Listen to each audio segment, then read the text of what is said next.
But kind of going in just as a look ahead into the January window. What do you think is the most pressing need for this squad, and any particular targets you kind of have your eyes on? I'll go to you, Tina. I have a few of my own, definitely. Oh, that's a tough question. That is a tough question. Particular targets. I think getting rid of, if I'm being brutally honest, even though their contracts are up at the end of the season, getting rid of Naby Keita and Ox, even if it's just saying, right, on a free you can go to anybody right now, get them out of the club. They're not getting anywhere near the side. They're not good enough, and even if they were good enough, they're not fit enough. In terms of bringing players in, you mentioned about Maddison. I think he's a phenomenal player, a quality player. Newcastle heavily linked and heavily interested. He's certainly someone who excites me and who I think deserves a move to a bigger club. But it has to be on that more defensive side of midfield. I think you look at someone, Frank Kessier, maybe from Barca. Recently, rumours coming out that he's not particularly happy, not getting a lot of game time. He's a truly superb player. Would Barca sell in January? I don't know.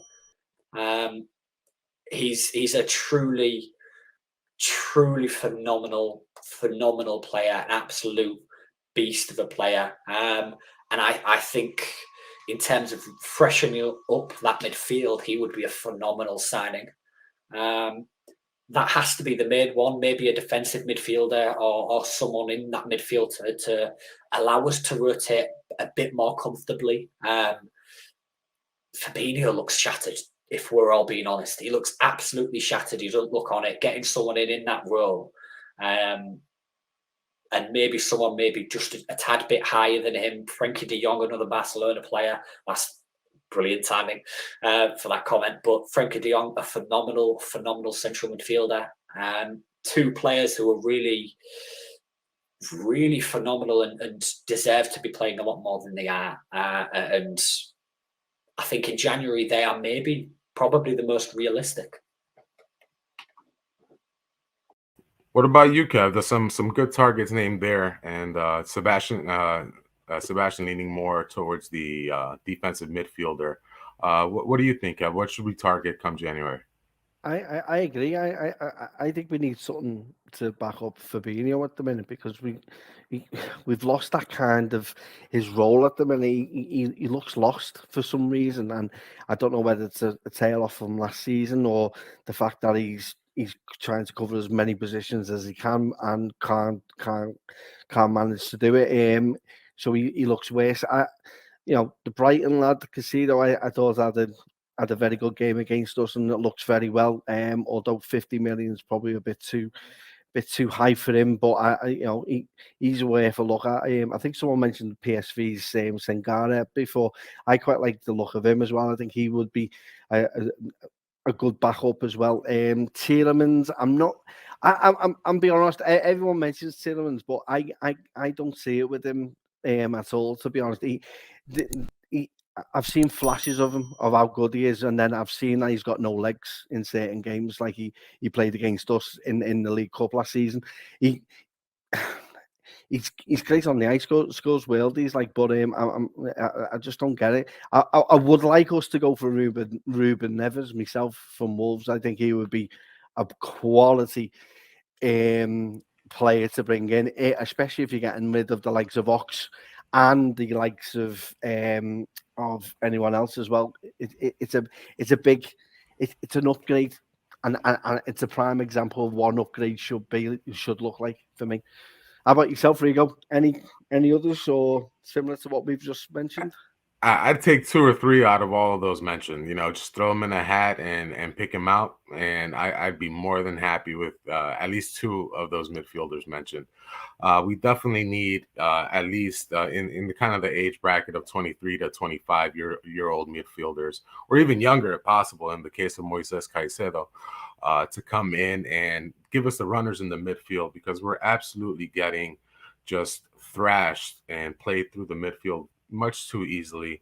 We're relying on our forward players to do a brunt of that defensive work instead of having the backup of their midfielders and putting our back line under pressure immediately, and that needs to stop. And as far as the backbone of the team, Klopp's teams, while filled with offensive brilliance, have relied on that midfield to provide the foundation to build everything off of.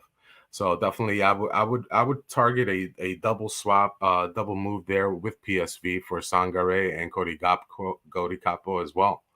That would just be tremendous. Supposedly, they're in dire straits financially. Just perhaps even overpay, because there's definitely going to be interest for both of those players. I perhaps even overpay to get a combination of both of them, and maybe even that'll be like under 60 million combined for both of them, depending on what the rumored transfer money they're looking for those players. So we saw midweek against Arsenal, they performed very, very well against Premier League competition. I think they're both ready to step up into the Premier League or a league of that caliber, and I think they could walk in straight away and get minutes off of this team.